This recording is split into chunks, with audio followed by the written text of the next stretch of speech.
Hey everybody, it's Chris, also known as a Quadratic Attenuator, and today I am reviewing the newest premium Warbond in Helldivers 2, Polar Patriots. This Warbond is very loosely winter themed as the name suggests, and for 1000 super credits, you'll be able to unlock the usual 3 primary weapons, a secondary, a grenade, and a booster, along with emotes and some interesting armor. But what the hell, boy? I'll be going through these items in the order that they're presented. Let's see what Polar Patriots has to offer.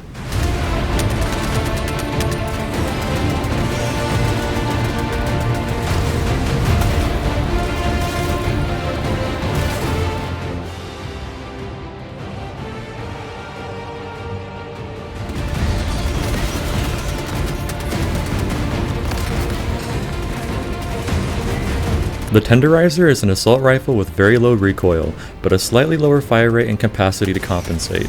It also has numerous options for aim down sight distance and fire modes. With the burst fire setting, this gun bears a striking resemblance to Halo 3's iconic battle rifle, which is pretty neat. I find this gun to be notably more useful against bots, since their medium armored units still have a vulnerable weak spot that this weapon can reliably hit with its low recoil. Unfortunately, that's where the positives end. With only light armor penetration, its utility is limited outside of being able to mow down small enemies. However, even lightly armored enemies with beefy health will take more than one magazine to bring down, due to the lower damage per second. The devs seem to have rushed this weapon quite a bit. On release, the texture wasn't even displaying correctly. I'm not really sure how that happens, but this weapon definitely needed more time in the oven.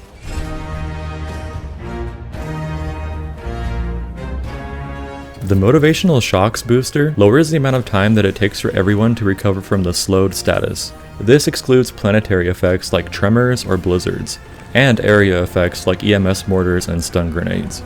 I'm just gonna say it. This is definitely one of the boosters of all time. As it stands, it only makes sense to use this when facing Terminids, since the bots don't have any means to slow the player that I know of. Its viability is even further diluted when you consider that not even every bug planet or difficulty has bile-spewing enemies. Realistically, this is a last resort or a for fun pick, and only if you're on a team of 4 that already have good boosters of their own. Motivational Shocks doesn't even come close to being good when you consider all the other boosters you can choose. Even as far as Warbond boosters go, it's probably the weakest, most niche out of the bunch.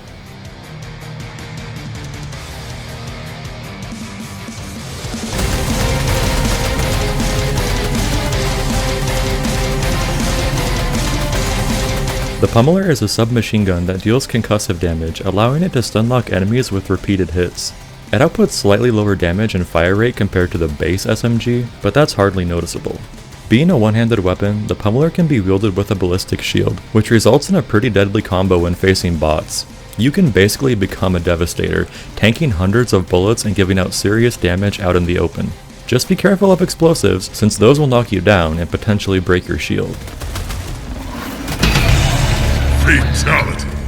The Pummeler ballistic shield combo doesn't work quite as well against Terminids, since melee damage doesn't seem to be mitigated nearly as much as bullets are.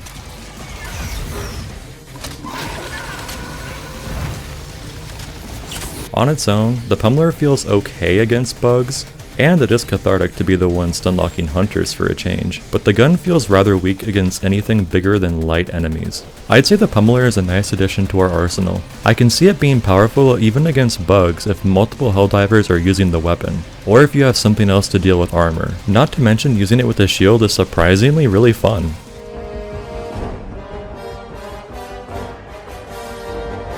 The Incendiary impact grenade is a curious combination of the napalm and impact grenades. Like the impact grenade, it explodes on the first bounce.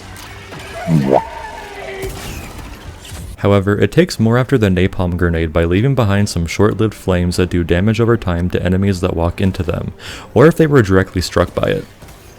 This grenade can be tricky. It will destroy bug holes and bot fabricators, but a consequence of it taking more after the napalm grenade is that it has a lower penetration value, which leads to it not being able to bypass the armor of chargers, hulks, and bile titans. Not only that, larger structures like shrieker nests and anti-air emplacements are immune to it entirely, which isn't true for the regular impact grenade. That being said, it's very good at clearing out hordes of smaller enemies, and exploding on impact is very useful. The fact that it still leaves behind flames, albeit for a shorter period of time, can make up for the inability to deal with heavy armor, so long as you bring something else to deal with it. It's clear that the napalm grenade genes are dominant with this grenade, but in a good way. I could see it being really fun on an incendiary build. Here's to hoping that we eventually get an armor trait that negates some amount of fire damage.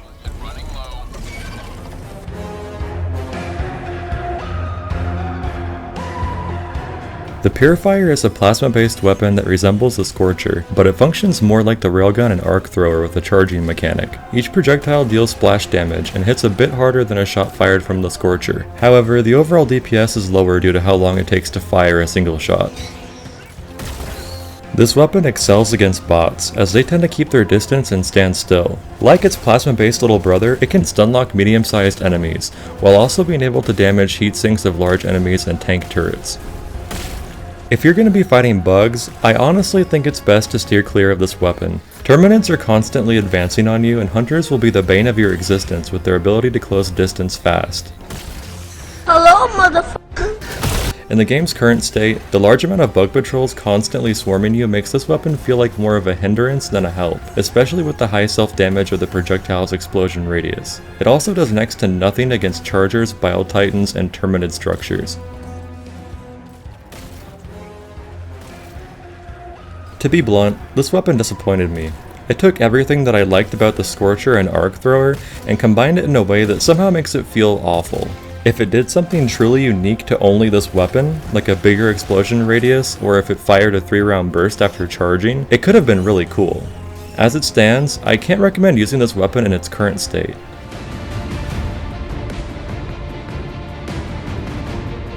The Vindicator is a semi-automatic, fast-firing sidearm that functions like the base pistol, but it packs a bigger punch with less bullets in a magazine. The downside being that it can only penetrate light armor, which is a bit odd since it resembles a Desert Eagle.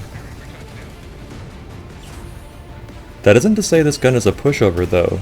With its fast fire rate, it can output a lot of damage quickly, and it handles very well. It's capable of taking down light armored enemies in 2 to 3 shots, and the reload is pretty fast. When you're overwhelmed and out of ammo on your primary weapon, it can really come in handy to pull this out and keep the bullets flying. Just be sure to make every bullet count. If you're looking for a solid traditional secondary weapon, the Vindicator is a good option. It might not have insane utility like the grenade pistol from the last Warbond, or medium armor penetration like the Senator, but sometimes simpler is better.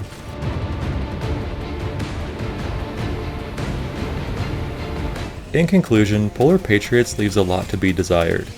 Some people consider these Warbonds to be valued at $10, since that's how much money it costs to buy 1000 super credits. If that's your view, I definitely think you should pass on this one. It really doesn't add anything worth $10. However, if you're someone like me who can farm enough super credits in a night's worth of grinding, or you're a completionist who wants to just buy everything, I don't think it's a bad idea to pick this up, especially if some of the items do get a buff. Arrowhead has recently said that they're gonna chill out with these Warbond releases. Once per month seemed like an unsustainable pace long term, and the quality of these offerings have clearly been suffering because of a lack of proper playtesting. I think I speak for all of us when I say Helldivers 2 is an amazing game, and if it's gonna be the game of the year for 2024 like I hope it is, it needs to be tended to carefully. Anyways, that's all I have for today guys. I hope you enjoyed the video and I'll see you in the next one.